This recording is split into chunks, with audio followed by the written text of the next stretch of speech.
आज की इस क्लास में आप सभी का स्वागत। आज हम आरएएस के पेपर सेकेंड और कॉलेज लेक्चरर से जुड़े एक बेहतरीन टॉपिक को लेकर के आपके सामने उपस्थित हुए हैं और वो टॉपिक है भूवैज्ञानिक समय सारणी, जियोलॉजिकल टाइम इंडेक्स या जियोग्राफिकल टाइम इंडेक्स। वैसे थोड़ा सा मैं इसके बारे में आपको बता दूं कि नॉर्मली भूगोल के स्टूडेंट को ये जानकारी होनी जरूरी है कि पृथ्वी कब पैदा हुई और पैदा होने से लेकर के आज तक पृथ्वी पर कब कब और क्या क्या घटनाएं घटी, और इस मैटर को समझने के लिए हमें ये टॉपिक समझना पड़ता है। वैसे बहुत सारी किताबों में इसे संक्षिप्त में दिया गया है।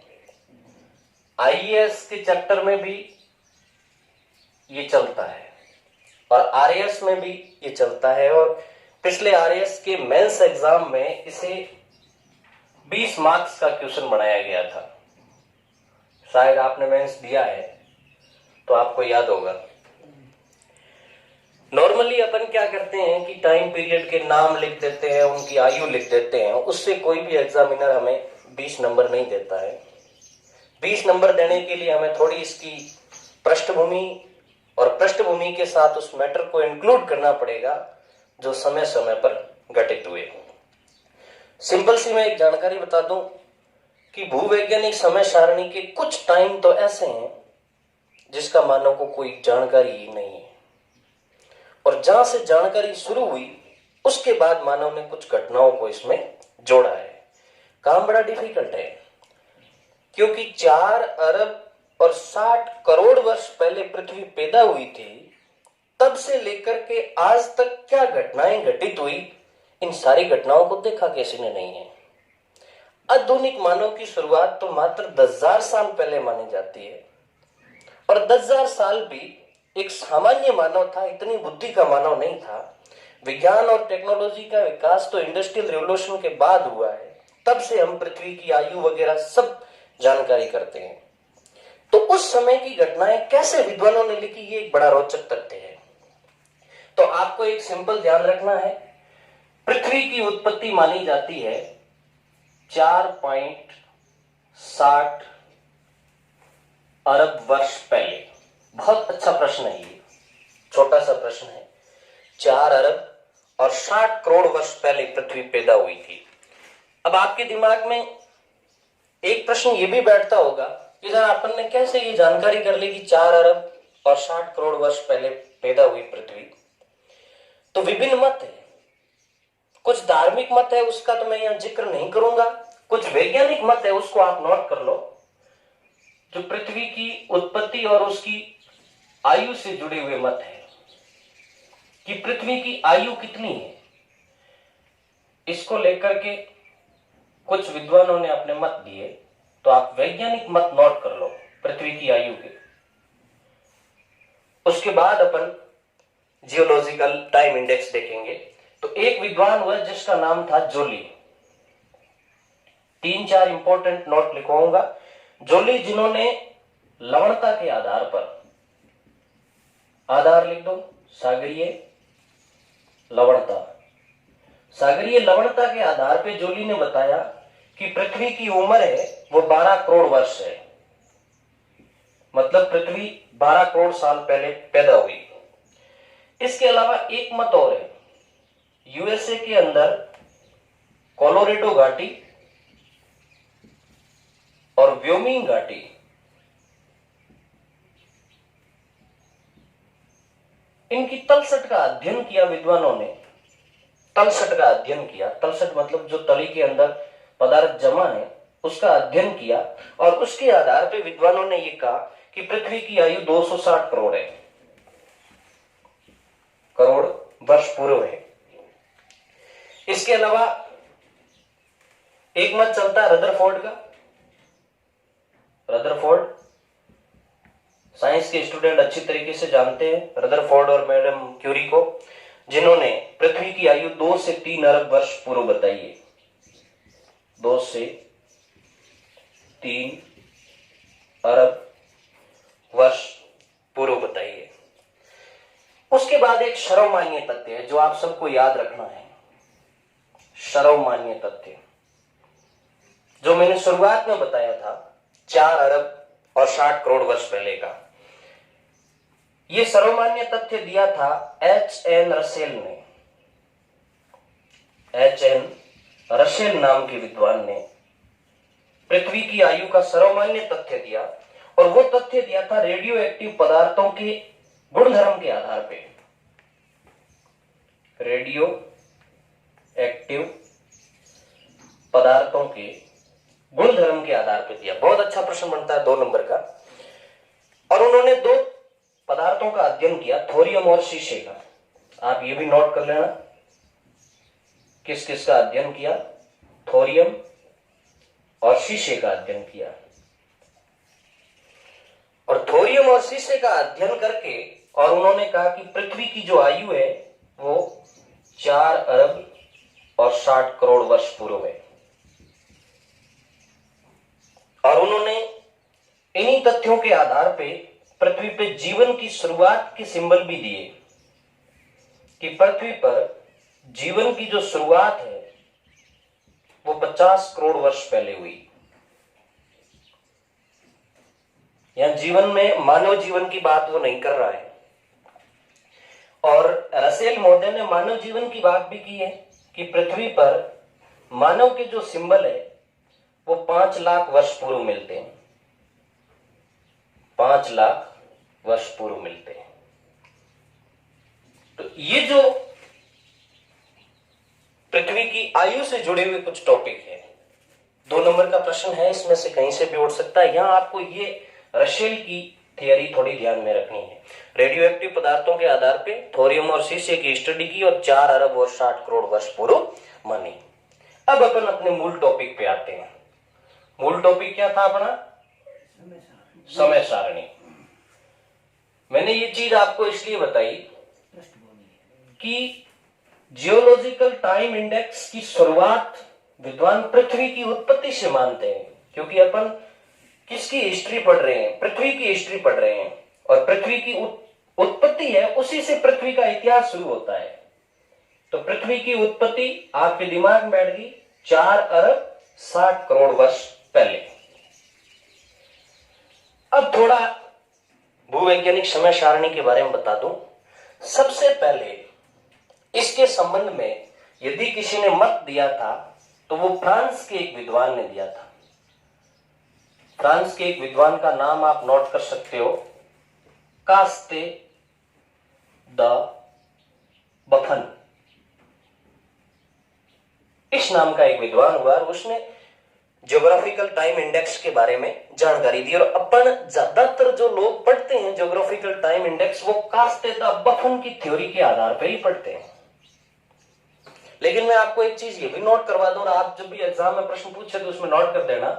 इंग्लैंड की एक यूनिवर्सिटी है जिसका नाम है कैम्ब्रिज यूनिवर्सिटी। कैम्ब्रिज यूनिवर्सिटी के कुछ प्रोफेसरों ने 1940 से लेकर के 1960 के बीच में ज्योग्राफिकल टाइम इंडेक्स पर रिसर्च किया और उन्होंने भी अपना मत दिया है। तो आज जो अपन ज्योग्राफिकल टाइम इंडेक्स पढ़ेंगे वो कैम्ब्रिज यूनिवर्सिटी के विद्वानों द्वारा दिए गए टाइम इंडेक्स और कास्ते द बफन के टाइम इंडेक्स को कॉमन करके पढ़ेंगे। तो ये 2 चीजें हो गई आज के ज्योग्राफिकल टाइम इंडेक्स के बारे में कि कौन देता है टाइम इंडेक्स। कास्ते द बफन ने 4 अरब 60 करोड़ वर्ष पहले से लेकर के आज तक के टाइम पीरियड को, समयावधि को कुछ भागों में बांटा है। और वो भाग ही हम यहां पढ़ने वाले हैं। कौन कौन से भाग हैं? 5 भाग उन्होंने बनाए थे और 5 भाग के कुछ उप भाग भी बनाए। तो यहां अपन 4 चीजें इंपॉर्टेंट पढ़ेंगे। कौन से भाग है, कौन से उप भाग है, और उसकी आयु कितनी है, और उस टाइम पीरियड के दौरान क्या घटनाएं घटित हुई। 4.60 अरब वर्ष पहले से बैक हिस्ट्री के अंदर 3 घटनाएं घटती है इस सौर मंडल के अंदर। 13.7 अरब वर्ष पहले, ये नाम बहुत चर्चित है, 13.7 अरब वर्ष पहले ब्रह्मांड की उत्पत्ति हुई थी। यह वैज्ञानिक मान्यता है, ब्रह्मांड की उत्पत्ति। उसके बाद दूसरा तथ्य आप नोट कर लेना, आज से 12 अरब वर्ष पहले सुपरनोवा बना था। सुपरनोवा तारे की प्रारंभिक अवस्था है। और 7 अरब वर्ष पहले, 5 अरब लिख दो, सॉरी 7 नहीं, 5 अरब वर्ष पहले तारा बना था। फॉर द एग्जाम्पल सूर्य बना था। मतलब सूर्य एक तारा है, इसलिए मैंने एग्जाम्पल दिया है। ये 3 चीजें तो है इस ज्योग्राफिकल टाइम पीरियड से पहले की। इसका हमारी सारणी से कोई लेना देना नहीं, फिर भी मैंने आपको जानकारी बता दी। अब ये जो 5 अरब है, यहां सूर्य बना था और सूर्य बनने के बाद सौरमंडल की शुरुआत मानी जाती है। बहुत सारी थ्योरी हैं, हालांकि अपने सिलेबस में वो नहीं है कि सौरमंडल कैसे बना, कि एक तारे से बना, 2 तारे से बना, जो भी है इस सूर्य से सौरमंडल बना। और जब सौरमंडल बना था तभी हमारी पृथ्वी बनी थी। मींस 4 अरब और 60 करोड़ वर्ष पहले हमारी पृथ्वी बनी थी। अब अपन टाइम पीरियड को कैसे पढ़ेंगे वो। कास्तेदा बफन और कैम्ब्रिज यूनिवर्सिटी का दोनों का कॉमन टाइम पीरियड अपन इस प्रकार बनाएंगे। सबसे पहले लिख दो आप यान। सबसे बड़ी टाइम अवधि को कहते हैं यान। यान जिसे हम कहते हैं महाकल्प। आप इंडेक्स बना देना। सबसे बड़ी अवधि है यान या महाकल्प। यान के बाद आप नाम लिख देना कल्प, जिसे एरा कहते हैं। एरा, सारा काम एरा पे चलेगा। एरा के बाद आप काल कर देना। काल या सक, टाइम नहीं है, इसे पीरियड बोलते हैं। PERIOD, PERIOD, period. और उसके बाद हम इसका समय नोट करेंगे। समय नोट करेंगे, टाइम कब से कब तक, कब से कब तक। और उसके बाद हम घटना नोट करेंगे। घटना कि इस टाइम के दौरान क्या घटनाएं घटित हुई। अपने दिमाग में एक सारणी की तरह इसको लेना है। यान, आज तक 2 यान है। हालांकि कास्तेदा बफन इन यानों का कोई उल्लेख नहीं करता है। कैम्ब्रिज यूनिवर्सिटी के प्रोफेसरों ने यान की बात की है। सबसे पहला जो यान उन्होंने बताया था उसका नाम था प्रागजीवी महाकल्प। प्रागजीवी महाकल्प। तो आप इसमें यान में लिख देना प्रागजीवी महाकल्प। प्रोटेरियोजोइक,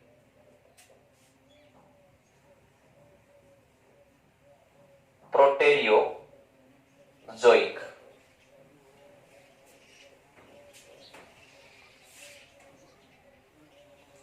प्रोटेरियोजोइक या प्रागजीवी।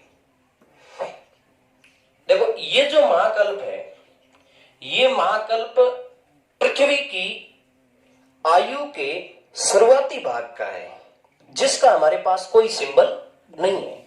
मतलब प्रागजीवी कहने का मतलब ही ये हुआ कि ये जीव की उत्पत्ति से पहले का टाइम पीरियड है, जिसके बारे में कोई ज्यादा जानकारी नहीं है।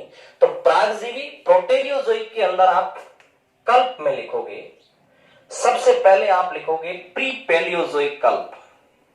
Pre Palaeozoic, pre Palaeozoic. और आप लिखना चाहो तो जो ये प्री पैलियोजोइक है, इसका टाइम पीरियड लिख दो 57 करोड़ वर्ष से पहले। 57 करोड़ वर्ष से पहले। आप कहोगे सर 57 करोड़ वर्ष कहां से लाएं? तो जीव के जो सिंबल मिलते हैं, मैंने जब रसेल का बात बताई थी तो रसेल ने कहा ना कि 50 करोड़ वर्ष पहले जीव की शुरुआत मानी जाती है। वैसे कुछ विद्वान कास्तेदा बफन 57 करोड़ से जीव और पृथ्वी की घटनाओं को बड़े रूप में कहते हैं कि 57 करोड़ वर्ष पहले का हमारे पास सिंबल है, संकेत है, चिन्ह है, उससे पहले की कोई चिन्ह नहीं है। तो प्री पैलियोजोइक से पहले जैविक अवशेष नहीं है, सॉरी 57 करोड़ वर्ष से पहले के जैविक अवशेष नहीं है, इसलिए हमने उसको प्री पैलियोजोइक में लिया है, अर्थात जीव की उत्पत्ति से पहले वाले हिस्से में लिया है। इसमें एक चीज आपको यहां और नोट करनी है, इस काल से पहले एक इंडेक्स और बना देना, काल से पहले एक युग और आएगा, हालांकि उसका ज्यादा इंपॉर्टेंस तो नहीं है, युग, और उसके बाद आएगा काल, पीरियड। इसके कोई युग विभाजन नहीं करता है, न कास्तेदा बफन करता है, न कैम्ब्रिज यूनिवर्सिटी के विद्वान करते हैं। तो इसका जो युग वाला है उसके अंदर आप डैश कर देना, कोई युग नहीं है। उसके बाद इनका जो पीरियड है, काल है, उस काल को विद्वान दो भागों में बांटते हैं। प्री कैम्ब्रियन काल के, प्री कैम्ब्रियन कल्प के दो काल है, दो पीरियड है। पहला पीरियड है जिसका नाम है आर्कियन, आर्कियन, जिन्हें आद्य काल कहते हैं हिंदी में, आद्य काल। और दूसरा जो काल है, दूसरा उसे कहते हैं प्री कैम्ब्रियन, जो काफी चर्चा का शब्द है, प्री कैम्ब्रियन, जिन्हें उषा काल के नाम से जाना जाता है, हिंदी में उसको उषा काल कहते हैं, आर्कियन और प्री कैम्ब्रियन। चलो आर्कियन पे आते हैं। सबसे पहले हमें देखना है कि आर्कियन की शुरुआत कब से मानी जाती है, आर्कियन का अंत कब से माना जाता है। आर्कियन की शुरुआत 4 अरब 60 करोड़ वर्ष पहले है। एक चीज मैं आपको ये भी नोट करवा दूं, यहां जो मैं टाइम पीरियड बताऊंगा, अलग अलग किताबों में कुछ टाइम पीरियड में मिसमैच है। हम यहां जो टाइम पीरियड पढ़ेंगे वो एनसीईआरटी के विद्वानों द्वारा दिया गया टाइम पीरियड है। उन विद्वानों ने जो भी रेफरेंस लिया है, उन रेफरेंस के आधार पे हम टाइम पीरियड लिखेंगे। कुछ किताबें टाइम पीरियड को राउंड फिगर मानती, जैसे 57.5 करोड़ था तो उसने 60 करोड़ वर्ष कर दिया या 55 करोड़ वर्ष कर दिया, तो उससे कोई फर्क नहीं पड़ता 1-2 करोड़ इधर उधर होने से। लेकिन यहां अपन एनसीईआरटी के टाइम को समझेंगे। उसके बाद टाइम, तो इसमें आप टाइम नोट कर लो, 4.60 अरब वर्ष पहले से लेकर के, क्योंकि पृथ्वी की वास्तविक आयु 4.60 अरब वर्ष पूर्व है, 4.60 अरब वर्ष पूर्व से लेकर के 2.5 अरब वर्ष पूर्व, अरब वर्ष पूर्व, ये इसका टाइम है आर्कियन का। अब 2 घटनाएं लिख दो इसमें, महत्वपूर्ण, ज्यादा अपन कोई लंबा चौड़ा नहीं पढ़ेंगे। सबसे पहले तो लिख दो, कोई जीवावशेष नहीं थे, कोई जीवावशेष नहीं थे। और दूसरी इंपॉर्टेंट चीज लिखो, इस काल में कनाडियन व फेनो स्केंडिनेविया, कनाडियन व फेनो स्केंडिनेविया शिल्ड का निर्माण हुआ। कनाडियन व फेनो स्केंडिनेविया शिल्ड का निर्माण हुआ। और एक चीज आप और नोट कर दो,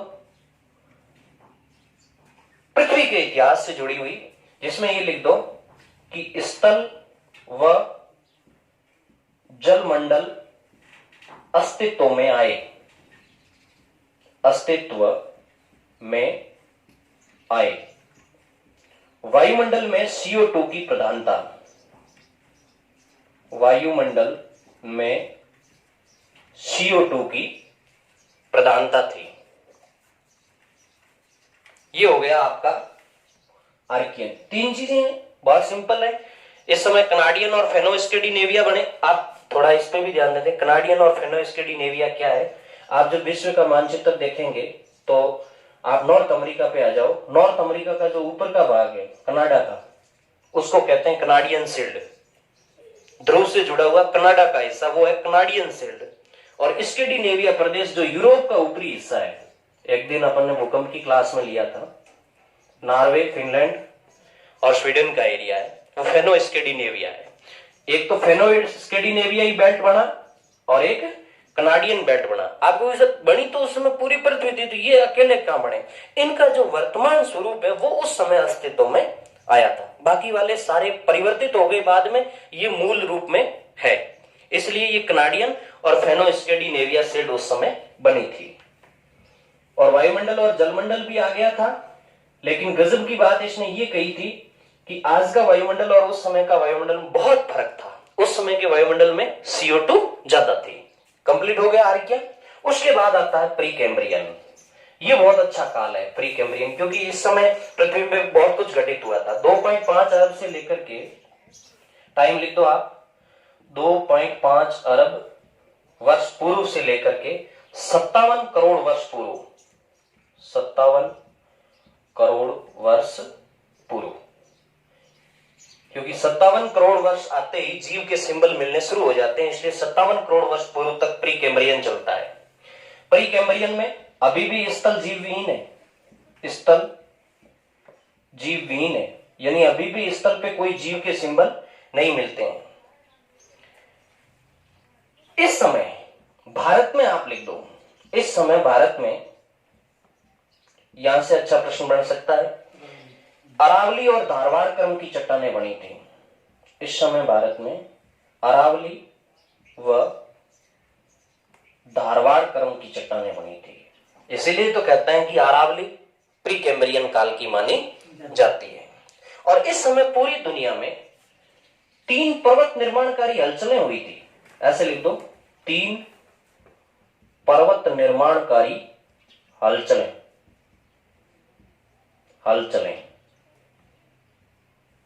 और विद्वान विभिन्न क्षेत्रों के आधार पर उन तीनों का नाम देते हैं। नंबर 1 लिख दो लारेशियन,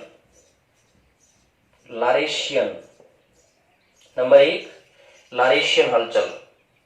नंबर 2 अल्गोमन, नंबर 2 अल्गोमन,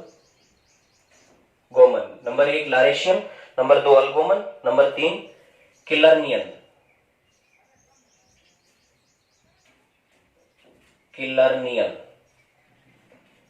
ये 3 पर्वत निर्माणकारी हलचलें हुई थी। थोड़ा मैं यहां आपको और भी नोट करवा दूं कि पूरे टाइम पीरियड में कई पर्वत निर्माणकारी हलचलें हुई है, और जिन्हें अलग अलग क्षेत्रों में हुई थी उसलिए क्षेत्र के आधार पर उसका नाम दे दिया। तो ये 3 हलचलें हैं। वैसे ये जो हलचलें हुई है इसमें ज्यादातर कनाडियन बेल्ट के अंदर और रशियन बेल्ट के अंदर हलचलें हुई है, लारेशियन, अल्गोमन और किलर्नियन। ये हो गया आपका प्री कैम्ब्रियन।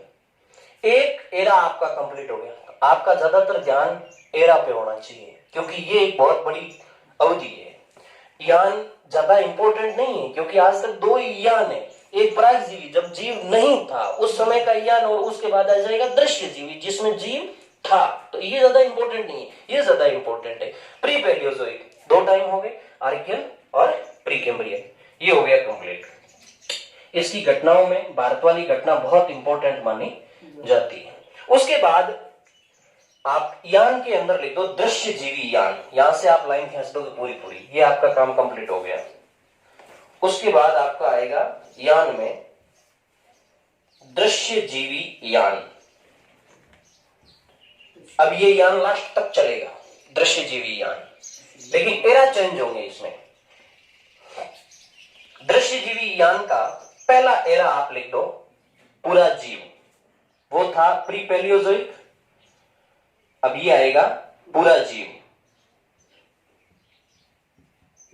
पूरा जीव अंग्रेजी में कहते हैं जिसको पैलियोजोइक। ये था प्री पैलियोजोइक और ये आएगा पैलियोजोइक। थोड़ा अपन शब्द पर ध्यान दे दें। पूरा जीव मतलब जीव तो आया लेकिन बहुत पुराना, इसलिए इसका नाम पड़ गया पुराजीव। अब युग की बात आएगी। अब देखो इसमें कोई युग नहीं था, इसमें युग है। आप कहोगे युग क्या है? विद्वानों ने इसे नाम दिया कि ये पहले युग की शुरुआत है, यहां से जीव की शुरुआत मानी गई, ये जीव का आरंभिक युग है। इसलिए इसको कहते हैं प्राथमिक युग या प्रथम युग। पैलियोजोइक को प्राथमिक या प्रथम युग, जिसको प्राइमरी युग कहते हैं। तो ये पुराजीव के साथ प्रथम युग का संपर्क है। उसके बाद देखो काल, पीरियड, इसके अंदर 6 काल आए हैं, बहुत इंपॉर्टेंट है। पृथ्वी के भूवैज्ञानिक इतिहास में बहुत बड़ा परिवर्तन हुआ। सबसे पहले नंबर 1 पे आप लिखो कैम्ब्रियन। अपन एक एक को पढ़ेंगे। पहला है कैम्ब्रियन। कैम्ब्रियन का टाइम पीरियड नोट कर दो आप, 57 करोड़ से लेकर के 50.5 करोड़ वर्ष पूर्व। 57, देखो 57 पे प्रागजीवी खत्म हुआ था। एक चीज यहां तुम आप और नोट कर लो, जो पूरा जीव है उसके नीचे भी आप टाइम लिख दो। 57 से 24.5 करोड़ वर्ष, 57 से 24.5 करोड़ वर्ष पूर्व पैलियोजोइक चलेगा। पैलियोजोइक में पहला आएगा कैम्ब्रियन, 57 से लेकर के 50.5 करोड़। इसकी घटना लिखो कैम्ब्रियन की। कैम्ब्रियन सबसे पहली और सबसे बड़ी घटना अवसादीकरण हुआ। अवसादीकरण, या यूं लिख दो अवसादी चट्टानों का निर्माण हुआ। अवसादी चट्टानें बनी। समुद्र में वनस्पति के सिंबल आए। नेक्स्ट लिख दो समुद्र में वनस्पति। आप इसे पॉइंट लगा लगा करके लिखना, यह बड़ा प्रश्न बनेगा। अवसादी चट्टानें आई, समुद्र में वनस्पति आई। यहां एक चीज भारत के अंदर घटित हुई। भारत में आप लिख दो विंध्यन पर्वतमालाओं का निर्माण हुआ। विंध्यन पर्वतों का निर्माण, पर्वतों का निर्माण। अरावली के बाद यदि भारत में कोई पुराना पर्वत है तो वो विंध्यन है। और इस टाइम पीरियड में अमेरिका के साथ बहुत दर्दनाक हादसा हुआ। अमेरिका का बहुत बड़ा हिस्सा समुद्री अतिक्रमण के कारण खत्म हो गया। तो आप एक छोटा सा ये भी लिख दो, अमेरिका में समुद्री प्रसार, अमेरिका पर समुद्री प्रसार। ये हो गई कैम्ब्रियन की घटना। कैम्ब्रियन के बाद दूसरा लिखो आर्डोविशियन। आर्डोविशियन। कैम्ब्रियन के बाद सेकेंड पीरियड है आर्डोविशियन। आर्डोविशियन का टाइम लिख दो 50.5 से 43.8। 50.5 से 43.8 करोड़ वर्ष पूर्व। करोड़ वर्ष पूर्व। यहां देखो कुछ विद्वानों में थोड़ा विवाद है। एनसीईआरटी के विद्वान कहते हैं कि आर्डोविशियन युग में पहली मछली आई। तो आप यहां नोट कर लो पहली मछली। ये बड़ी घटना मानी जाती है। एक आप इसमें लिख दो स्थल अभी भी जीव विहीन था। ये बड़ी बात है। स्थल अभी तक जीव विहीन था, मींस स्थल पे अभी तक जीव के कोई सिंबल नहीं थे। ये हो गया आर्डोविशियन का। आर्डोविशियन के बाद तीसरा आप लिखो सिलरियन। सिलरियन, सिलरियन के ऑब्लिक में लिख दो परवालदी। परवालवदी लिखो, परवालवदी। परवाल समुद्री जीवों के नाम है। इसका टाइम पीरियड है 43.8 से 40.8, 43.8 से 40.8 करोड़ वर्ष पूर्व। ये जो टाइम पीरियड है इसे रीढ़ की हड्डी वाले जीवों का टाइम पीरियड कहते हैं। रीढ़ की हड्डी वाले जीवों का टाइम पीरियड, जीवों का युग लिख दो आप। रीढ़ की हड्डी वाले जीवों का काल या युग। ऑस्ट्रेलिया में पहले पौधे का पाया जाना, इसका मतलब पृथ्वी पे पहली बार पौधा आया था इस काल में, और वो आया कहां था? ऑस्ट्रेलिया में। ऑस्ट्रेलिया में प्रथम पौधे की उत्पत्ति, ऐसा माना जाता है इस टाइम पीरियड में। इस टाइम पीरियड में एक पर्वत निर्माणकारी घटना हुई जिसका नाम था कैलिडोनियन हलचल। तो आप यहां नोट कर लो, कैलिडोनियन हलचल हुई। कैलिडोनियन हलचल, पर्वत हलचल लिखना ताकि आपके दिमाग में रहेगा। कैलिडोनियन पर्वत हलचल हुई। अब आपको कैलिडोनियन पर्वत हलचल से बना क्या? स्कैंडिनेविया का पर्वत बना और स्कॉटलैंड का पर्वत बना। स्कॉटलैंड का पर्वत बना और स्कैंडिनेविया का पर्वत बना। आपको फेनो स्कैंडिनेविया नाम पहले ही आया, वहां पर्वत नहीं बना था, वहां चट्टानें बनी थी पहले, फिर उन चट्टानों में मोड़ आया इस युग में कैलिडोनियन हलचलों में, और स्कैंडिनेविया पर्वत का निर्माण हुआ। ये हो गया सिलेरियन। हाँ, इसमें एक चीज नोट लगा करके आप इसमें और लिख दो, परवालों का विकास हुआ। इसीलिए तो इस युग को परवाल्दी भी कहते हैं। परवालों का विकास हुआ, परवालों का विकास समुद्रों में हुआ था। ये चूना जीव कहलाते हैं समुद्र के, तो परवालों का विकास हुआ। सिलेरियन पूरा हो गया। सिलेरियन इंपॉर्टेंट है इसलिए कि दुनिया में बहुत बड़ी पर्वत निर्माणकारी हलचल हुई, कैलिडोनियन हलचल, और रीढ़ की हड्डी वाले जीव आए। उसके बाद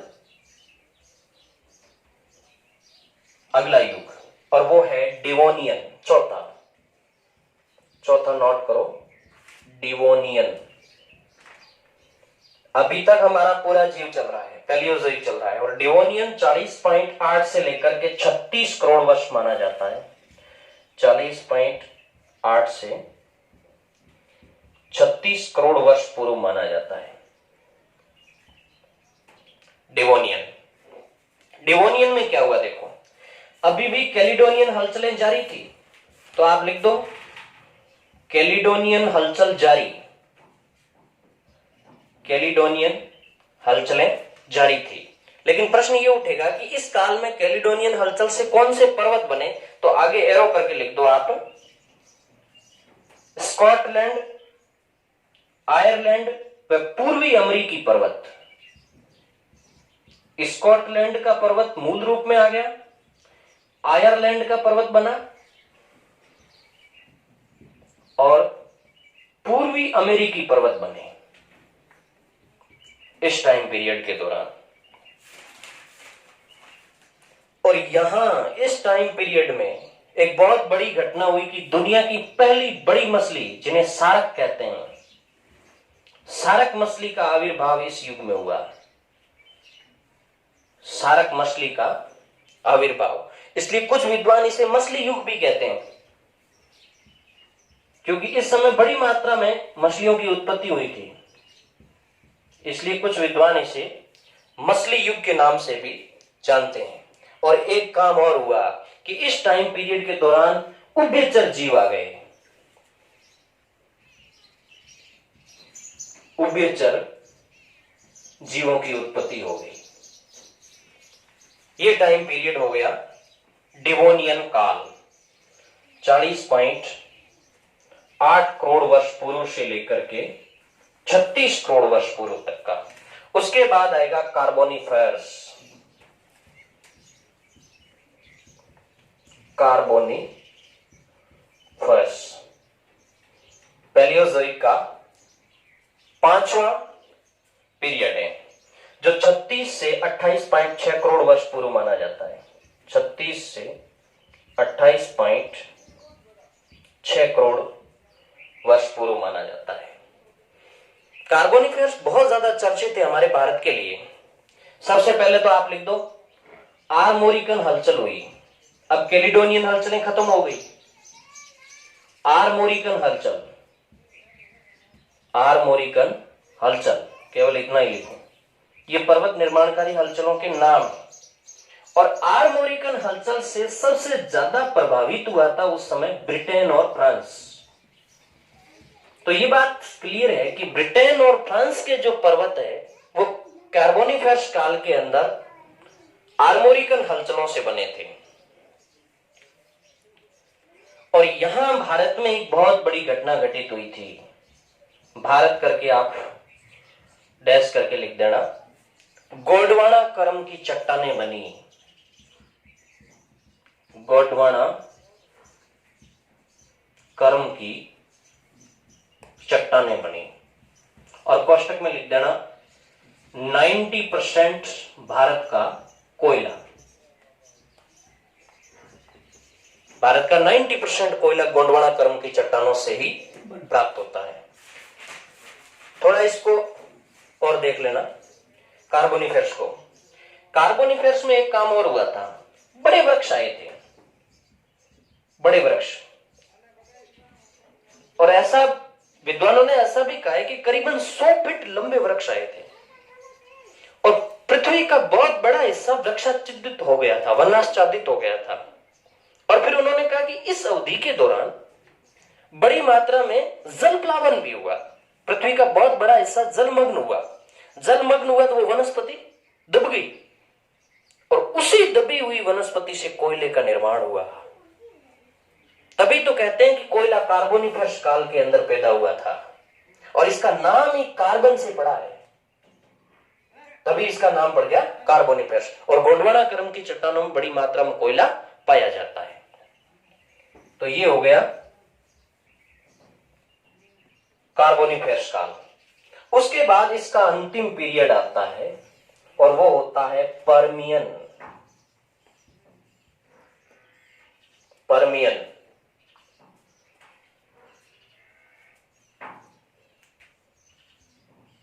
पर्मियन काल, जो 28.6 से 24.5 के बीच होता है।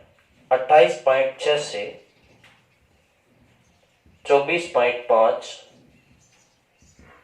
करोड़ वर्ष पूर्व की घटना होती है।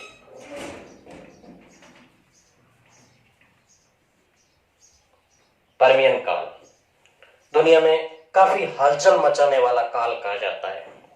इस काल में सबसे पहले लिखो आप, वेरिसन हलचलें हुई। वेरिसन हलचल। और वेरिसन हलचलों से सबसे ज्यादा प्रभावित हुआ था यूरोप। यूरोप के अधिकांश पर्वत इस टाइम पीरियड के दौरान बने थे। बड़ी मात्रा में हलचल हुई यूरोप में तो फॉल्ट आई, इसलिए यह काल प्रसिद्ध हुआ था। भ्रंशों का निर्माण, भ्रंशों का निर्माण हुआ और दुनिया के 2 विशालकाय भ्रंश निर्मित पर्वत बने थे। एक तो बना था जर्मनी का ब्लैक फॉरेस्ट, एग्जांपल लिख सकते हो आप, ब्लैक फॉरेस्ट, वह वासजेज पर्वत, वह वासजेज पर्वत जो फॉल्ट की वजह से बने थे। अब थोड़ा सा इन पर्वतों पर भी देख लें अपन, फॉल्ट से पर्वत कैसे बने। चलो ये पर्मियन तो क्लियर हो गया। पर्मियन क्लियर हुआ मींस पूरा जीव पूरा क्लियर हो गया। आपने पूरा जीव का लास्ट टाइम क्या लिखा था? 24.5 करोड़ लिखा था। 24.5 करोड़ पे अपन आ गए। ये 6 टाइम पीरियड है, कैम्ब्रियन, आर्डोविशियन, सिलेरियन, डेवोनियन, कार्बोनिफेरस और पर्मियन। पर्मियन काल में भ्रंशें आई। दुनिया में पहली बार भ्रंशों का बड़े पैमाने पर पाया जाना सिंबल है। फॉल्ट से पर्वत कैसे बने? जैसे ये चट्टान थी, ज्वालामुखी वाले में पड़ा, हलचल होगी तो फॉल्ट आएगी। अब जैसे दो इक्वल फॉल्ट आ गई, दो समांतर फॉल्ट आ गई अलग अलग जगह, एक 400 किलोमीटर उधर आ गई, एक यहां आ गई, तो फिर क्या होगा कि हलचल की वजह से ये दोनों भाग है, इधर वाला और इधर वाला, ये भाग नीचे बैठ जाएगा, ये भाग नीचे बैठेगा तो ये भाग ऊपर उठा हुआ रह जाएगा, बीच वाला। इस तरीके से ये नीचे बैठ गया, ये बन गया आपका पर्वत। और यूरोप के अंदर ब्लैक फॉरेस्ट, जर्मनी और वास्टिस जो जर्मनी फ्रांस की सीमा पे हैं, ये पर्वत भ्रंश निर्मित पर्वत माने जाते हैं। तो ये हो गया आपका पैलियोजोइक काल। ये 6 इसके पीरियड है। उसके बाद आपका अगला पेरा आएगा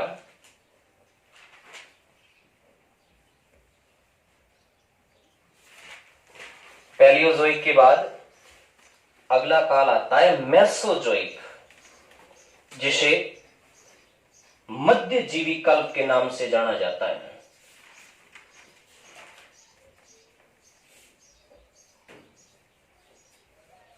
और पृथ्वी के इतिहास में मध्यजीवी काल का बहुत बड़ा योगदान है, क्योंकि इतिहास की कुछ घटनाओं की उत्पत्ति तो पैलियोजोइक युग में हो गई थी, लेकिन विकास जो हुआ था वो विकास मेसोजोइक युग के अंदर बड़े पैमाने पे हुआ था। तो आप हेडिंग डालो दृश्यजीवी, यान तो दृश्यजीवी रहेगा, कल्प के अंदर आप लिख दो मेसोजोइक, अंग्रेजी में बोलेंगे मेसोजोइक, और हिंदी में लिख दो मध्यजीवी, मध्यजीवी। पैलियोजोइक पहला युग था, मध्यजीवी दूसरा युग है। तो आप युग के अंदर लिख दो सेकेंडरी, सेकेंडरी या द्वितीय युग। मेसोजोइक का टाइम लिखना चाहो तो भी लिख दो 24.5 करोड़ वर्ष पूर्व से लेकर के 6.5 करोड़ वर्ष पूर्व, 6.5 करोड़ वर्ष पूर्व मेसोजोइक। मेसोजोइक कल्प के अंदर 3 पीरियड आते हैं, तीनों बहुत इंपॉर्टेंट है, ट्रियासिक, जूरेसिक और क्रिटेशियस। सबसे पहले आप लिखो ट्रियासिक, ट्रियासिक,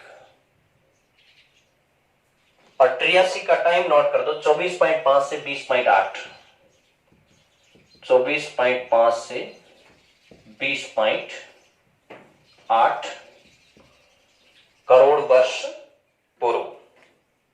रेप्टालियस का युग माना जाता है, इसलिए लिख दो रेंगने वाले जीवों की उत्पत्ति, रेंगने वाले जीवों की उत्पत्ति या रेप्टेलियस का काल, ऐसे लिख दो रेप्टेलियस का काल। अगली चीज नोट करके लिखना कि पेंजिया सेकंड का, पेंजिया सेकंड का पूर्ण विकास तथा अंतिम ट्रियासिक में, यू लिखना पेंजिया सेकंड का पूर्ण विकास तथा अंतिम ट्रियासिक में पेंजिया के आंतरिक भाग में हलचलों का होना। अंतिम ट्रियासिक में पेंजिया के आंतरिक भाग में हलचलों का होना। और एक घटना लिख दो लोबेस्टर, लोबेस्टर कोष्टक में लिख दो केकड़ा समूह का आविर्भाव। मींस समुद्र के अंदर पहली बार केकड़े के सिंबल इस युग में आए थे, और कहते हैं कि फ्रॉग भी इस युग में आया था, मेढक भी इस युग में आया था। तो मेढक और केकड़ों का इस काल में आविर्भाव माना जाता है। यहां थोड़ा एक चीज मैं आपको क्लियर करना चाहता हूं, आपने पेंजिया सेकंड क्या है। वैसे आपने पेंजिया की थियरी पढ़ी होगी। आज दुनिया में 7 बड़े महाद्वीप और कई द्वीप हैं। कुछ विद्वान और कुछ थ्योरियां ये कहती हैं कि ये जो महाद्वीप और द्वीप अलग अलग है, ये किसी समय इकट्ठे थे और उन इकट्ठे कॉन्टिनेंट को वेगनर नाम के विद्वान ने पेंजिया नाम दिया था। और वो पेंजिया, देखो वेगनर ने जिस पेंजिया की बात की थी वो ट्रियासिक और पर्मियन काल का पेंजिया है। प्लेट टेक्टोनिक थ्योरी आपने पढ़ी होगी, प्लेट विवर्तनिक सिद्धांत। वो सिद्धांत ये कहता है कि पृथ्वी के ये टुकड़े मींस प्लेट युगों युगों से घूमते रहे हैं, कई बार एक जगह इकट्ठे हुए हैं, फिर टूटे हैं, फिर इकट्ठे होंगे। 2 सुपर कॉन्टिनेंट मींस 2 पेंजिया बन चुका है। पहला पेंजिया प्रागजीवी काल अर्थात जो प्री कैम्ब्रियन काल था उससे पहले बना था, प्री कैम्ब्रियन में टूट गया। फिर महाद्वीप अलग होते होते होते होते एक कंडीशन ऐसी आई कि पहले आपने पर्मियन पढ़ा था ना, उसका लास्ट पर्मियन और ट्रियासिक फर्स्ट के अंदर सारे महाद्वीप आपस में जुड़ गए और उसका नाम दिया जाता है पेंजिया सेकंड। और फिर आगे पेंजिया सेकंड टूटेगा और फिर ये सारे महाद्वीप अलग हो गए। अभी पेंजिया सेकंड की अवस्था चल रही है और विद्वान ये कहते हैं कि 50 मिलियन बाद ये पेंजिया वापस मिल जाएगा, मींस ये सारे महाद्वीप वापस मिल जाएंगे, पेंजिया थर्ड बनेगा। और उस समय उन्होंने ये भी सिंबल दिया है कि अब अमेरिका एशिया से मिलेगा, न कि यूरोप से। समझ में आई बात? ये यूरोप है और ये अफ्रीका है। पहले अमेरिका यहां था, ये नॉर्थ अमेरिका और ये साउथ अमेरिका और ये अफ्रीका भी इससे सटा हुआ था। और ये यूरेशिया की लोकेशन इस तरीके की थी और अफ्रीका यहां था। ये यूरेशिया यूं काफी मुड़ा हुआ था, भारत यहां था और ये जो इधर वाले द्वीप थे ये इसके अंदर थे। ऑस्ट्रेलिया की कंडीशन ये थी, अंटार्कटिका की कंडीशन ये थी। ये मैं पेंजिया सेकंड का चित्र बता रहा हूं। फिर पेंजिया सेकंड पहले यूं टूटा, यूं ऐसे टूटा और ऐसे टूटते ये उत्तरी भाग और दक्षिण भाग अलग हो गया, ये घटना आगे आएगी। फिर ऐसे टूटा, पहला टुकड़ा 2 हुआ, फिर 2 के 4 हुए, फिर यहां से टूट गया, मींस यूरेशिया अलग हो गया, अमेरिका अलग हो गया। फिर इस अमेरिका ने इधर भागना शुरू कर दिया। अब ये अमेरिका इधर जा रहा है और इधर क्या पैदा हो रहा है? अटलांटिक पैदा हो रहा है। अब विद्वान कह रहे हैं कि प्रशांत सिमटता जा रहा है। पहले प्रशांत बहुत बड़ा था, अब प्रशांत धीरे धीरे छोटा होता जा रहा है और ये अमेरिका भागते भागते एक कंडीशन ऐसी आएगी कि प्रशांत प्लेट नष्ट हो जाएगी और ये अमेरिका इधर से किसके मिल जाएगा? एशिया से मिल जाएगा। तो ये तो प्लेट टेक्टोनिक थ्योरी में पढ़ेंगे। वो पेंजिया थर्ड हो गया, ये बाद की बात है। तो पेंजिया सेकंड बना, ये बहुत अच्छी घटना है। वैसे कुछ विद्वान पेंजिया सेकंड का मिलना पर्मियन युग के अंदर मानते हैं, पर्मियन के अंदर बन गया, लेकिन एनसीईआरटी की थ्योरी कहती है कि पर्मियन के लास्ट और ट्रियासिक के फर्स्ट के अंदर पेंजिया सेकंड बना था और ट्रियासिक के लास्ट में जाते जाते पेंजिया टूटना शुरू हो गया।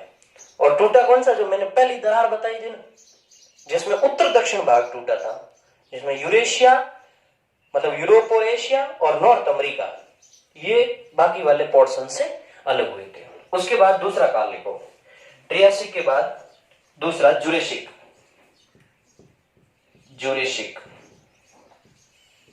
मेसोजीवी कल्प का दूसरा हिस्सा जुरेसिक है, जो 20.8 से 14.4 करोड़ वर्ष पूर्व का है। 20.8 से 14.4 करोड़ वर्ष पूर्व का है और इसे एक खतरनाक नाम से जाना जाता है और वो नाम है डायनासोर का युग।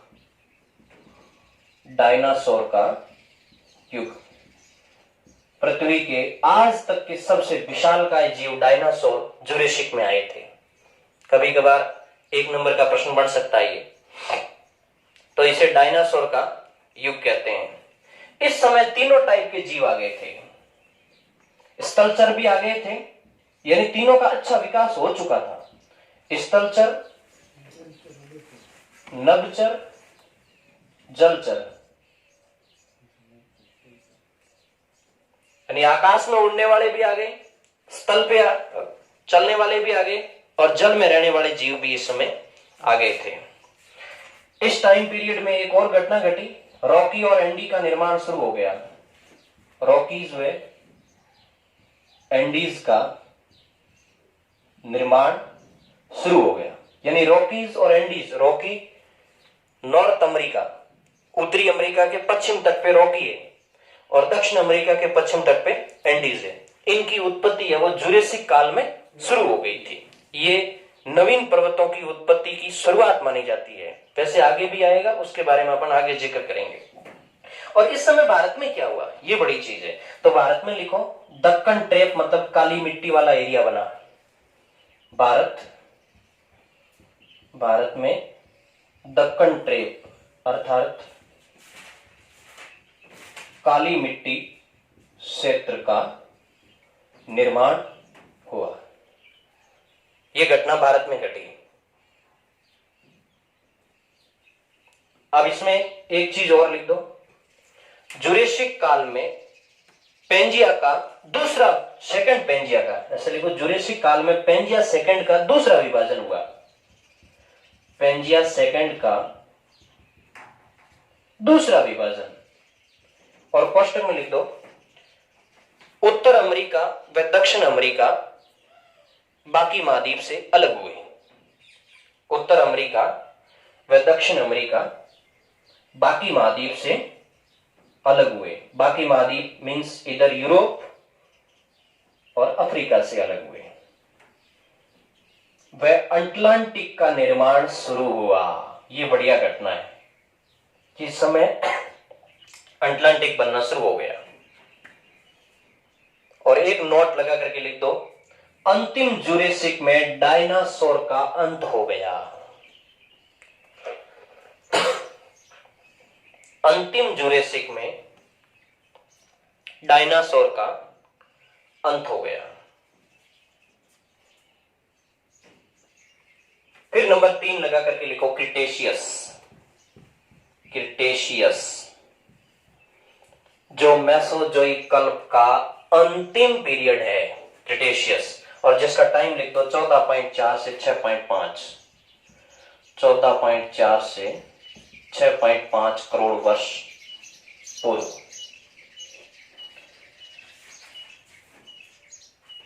इसमें लिख दो लेमाराइड हलचलों का होना। लेमाराइड हलचलों का होना। और कोष्टक में लिख दो नॉर्थ अमेरिका में रॉकी का विकास। नॉर्थ अमेरिका में रॉकी का विकास मींस इस समय रॉकी अच्छी खासी अवस्था में आ गया था। नॉर्थ अमेरिका में रॉकी का विकास। स्तनपायी जीवों का आविर्भाव। स्तनपायी जीवों का आविर्भाव। ये 2 घटनाएं थी इस काल की। स्तनपायी जीवों का आविर्भाव।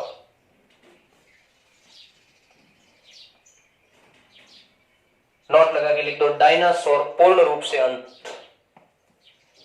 डायनासोरों का पूर्ण रूप से अंत, यानी इस काल में डायनासोर पूरी तरीके से खत्म हो गए। ये हो गया आपका मेसोजोइक कल्प, 24.5 करोड़ से लेकर के 6.5 करोड़ वर्ष पूर्व का। 2 घटनाएं आपको बढ़िया याद रखनी है। एक तो पेंजिया पूर्ण बन करके टूट गया, और दूसरा आपको याद रखना है डायनासोर आया और चला गया इस पूरे टाइम पीरियड के दौरान। अब मेसोजोइक खत्म हो जाता है और उसकी जगह अगला एरा आता है। लिखो सेनोजोइक, नवजीवी। अंग्रेजी में कहते हैं सेनोजोइक। सेनोजोइक नव जीवी। और सेनोजोइक का टाइम पीरियड लिख दो 5 करोड़ वर्ष पूर्व से लेकर 20 लाख वर्ष पूर्व तक। बहुत नजदीक आ गए हम।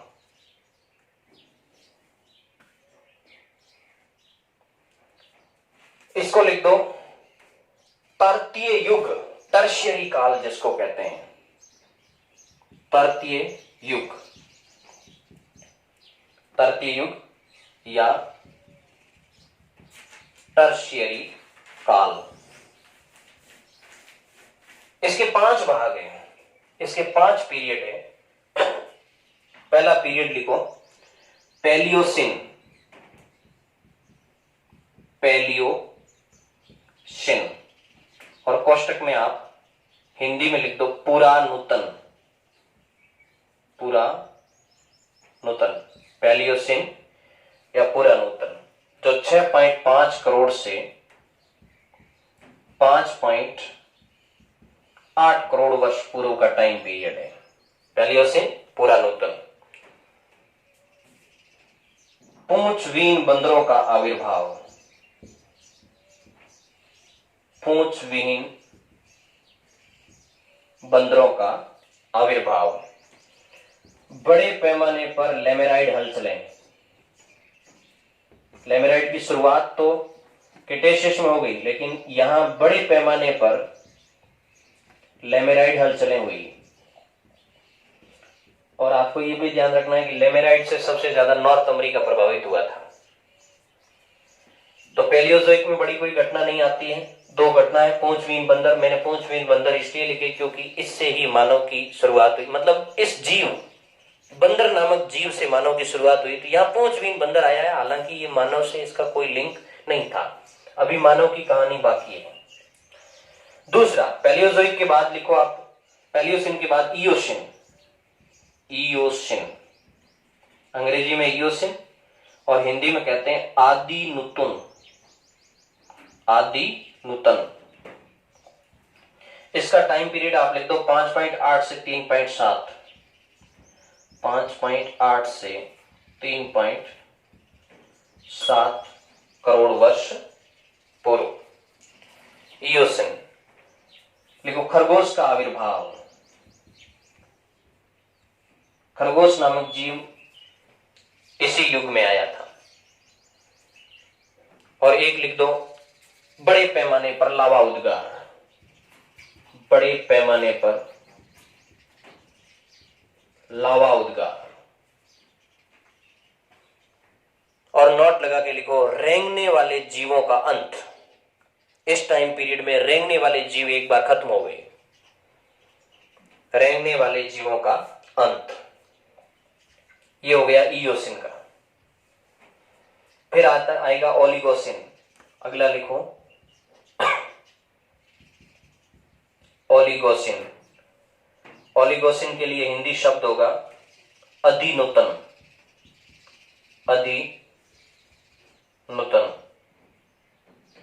और ओलिगोसिन का जो टाइम पीरियड है वो 3.7 से 2.4 है, 3.7 से 2.4 करोड़ वर्ष पूर्व। ओलिगोसिन में आप लिखो अल्पाइन पर्वतीकरण। ये नवीन मोड़दार पर्वत है, अल्पाइन पर्वतीकरण, अल्पाइन, अल्पाइन पर्वतीकरण की प्रक्रिया है। तो अल्पाइन पर्वतीकरण की प्रक्रिया। और नोट लगा के लिखो वृत्त हिमालय की उत्पत्ति। भारत के संदर्भ में लिखवा रहा हूं, वृत्त हिमालय की उत्पत्ति। हिमालय सारा एक साथ नहीं बना था। आपने हिमालय की थ्योरी भी पढ़ी होगी, जिसमें हिमालय की सबसे पुरानी जो पर्वत श्रृंखला है वो वृत्त हिमालय। तो वृत्त हिमालय की शुरुआत ओलिगोसिन में होगी। कई बार बहुविकल्पीय प्रश्नों में यह प्रश्न पूछा जाता है। उसके बाद इसमें एक घटना और हुई थी, और वो घटना थी मानवाकार बंदरों का अस्तित्व में आना। क्योंकि मैं मानव की हिस्ट्री की तरफ भी आपको ले जा रहा हूं, तो आप ऐसे लिख दो मानवाकार बंदरों का आना। पहले वाले युग में पूंछवीन बंदर आए थे जिसका मानव की आकृति से कोई लेना देना नहीं था, लेकिन इस युग के अंदर कुछ ऐसे बंदर आए थे जो मानव की आकृति के थे। उसके बाद लिखो मायोसिन, चौथा है मायोसिन। और मायोसिन के लिए हिंदी शब्द यूज होता है अल्पनुतुन। और मायोसिन का काल है वो 2.4 से लेकर के 50 लाख वर्ष पूर्व माना जाता है। 2.4 करोड़ वर्ष पूर्व से 50 लाख वर्ष पूर्व। अब हमारी हिस्ट्री लाखों में आ गई है। और मायोसिन युग के अंदर लघु हिमालय का निर्माण हुआ भारत के संदर्भ में, जो भरत हिमालय के दक्षिण में पड़ती है श्रृंखला। लघु हिमालय का निर्माण मायोसिन युग के अंदर हुआ था। और इस युग के अंदर एक बहुत ही अच्छा जीव आया था और वो जीव था पेंगुइन। तो आप दूसरी इसकी विशेषता लिख सकते हो, पेंगुइन का विकास। पेंगुइन का विकास।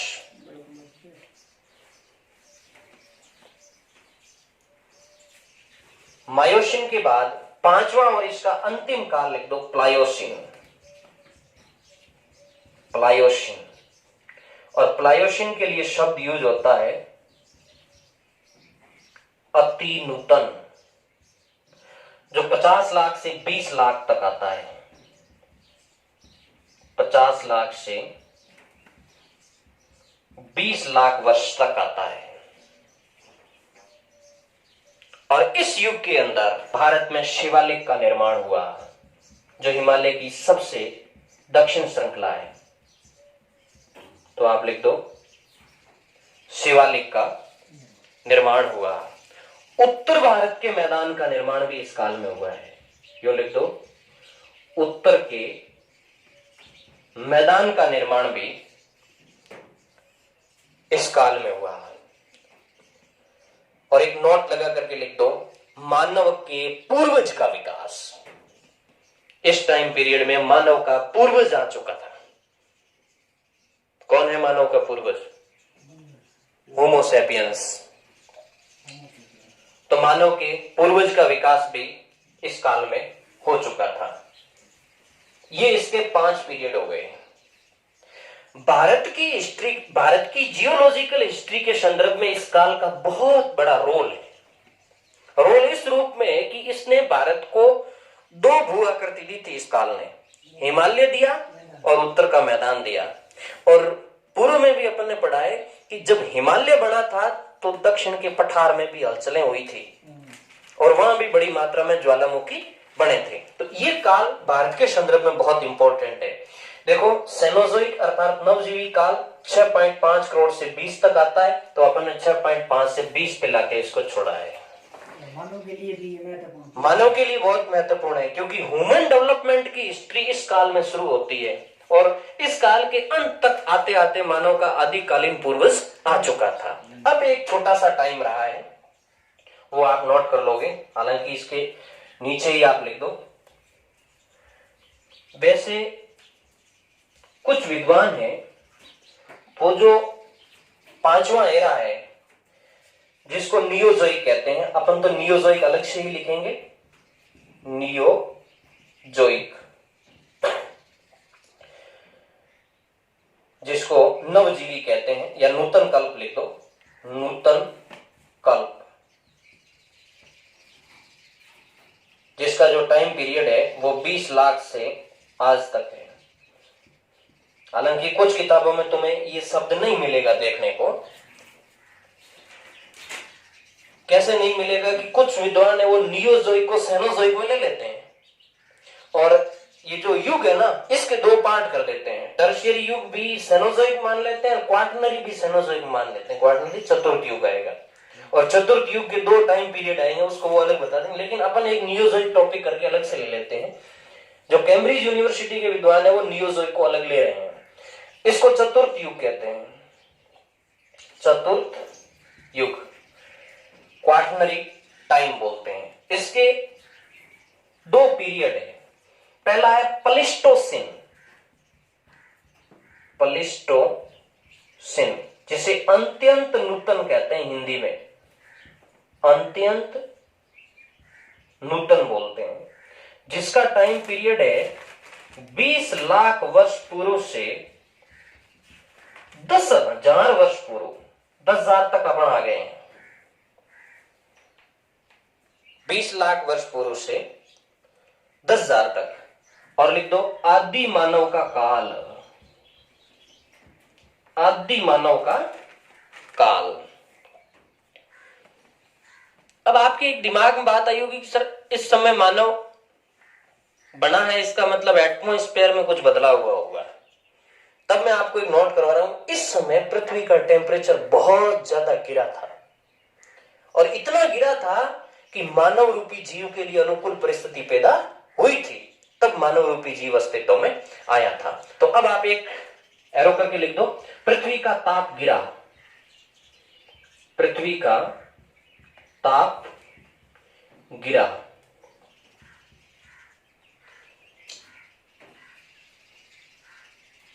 पृथ्वी का ताप गिरा।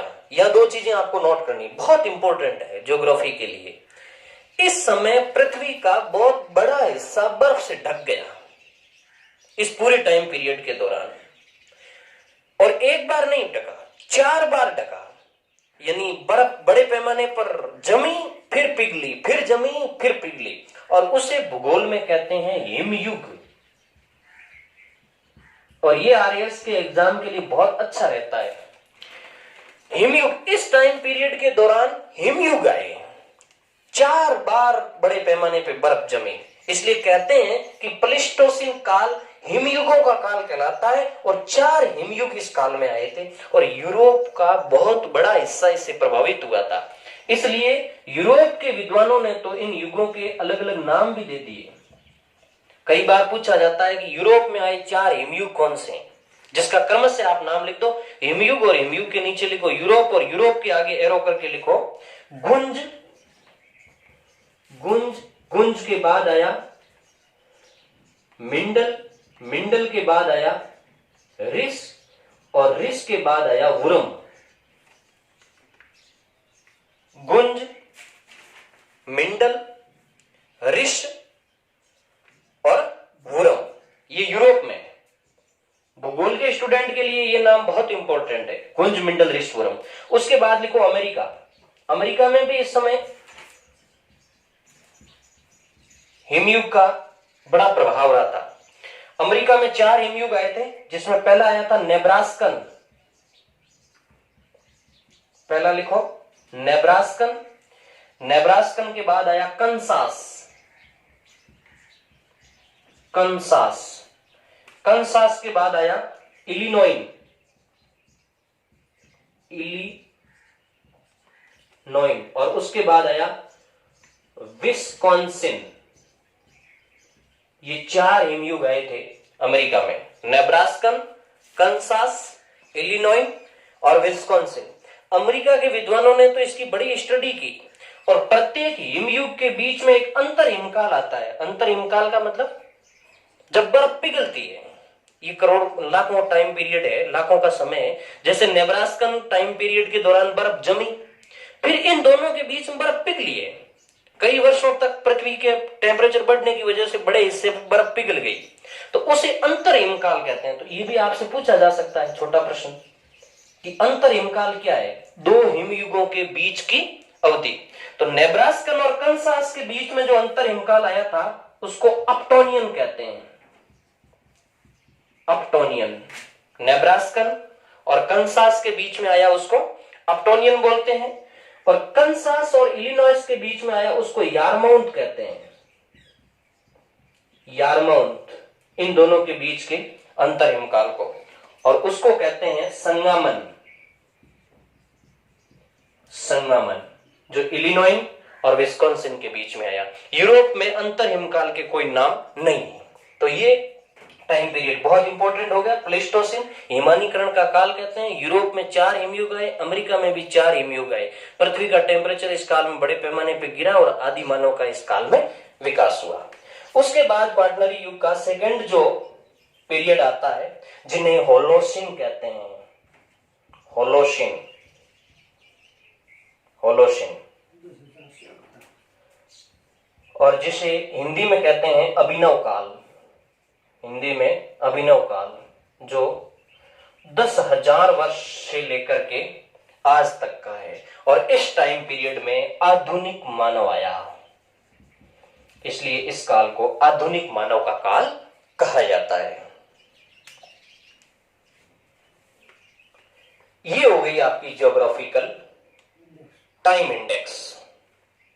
आपको यान 2 याद रखने हैं, 5 एरा याद रखने हैं। प्रत्येक, वैसे यान इसका पहले एरे का, प्री पैलियोजोइक का कोई युग नहीं है, बाकी वाले का प्रथम, द्वितीय, तृतीय और चतुर्थ युग हो जाता है, और फिर आ जाता है पीरियड और टाइम इंडेक्स। तो ये अपनी हो गई भौगोलिक समय सारणी। बहुत एक अच्छा टॉपिक बनता है, और यहाँ आप एक कम से कम 200 या 250 शब्दों का एक प्रश्न अच्छा तैयार कर सकते हैं। इसमें बहुविकल्पी प्रश्न बहुत सारे बनते हैं। तो जहां तक हमारी ये उम्मीद है कि इस क्लास में आपको ज्योग्राफिकल टाइम इंडेक्स बढ़िया तरीके से समझ में आई होगी।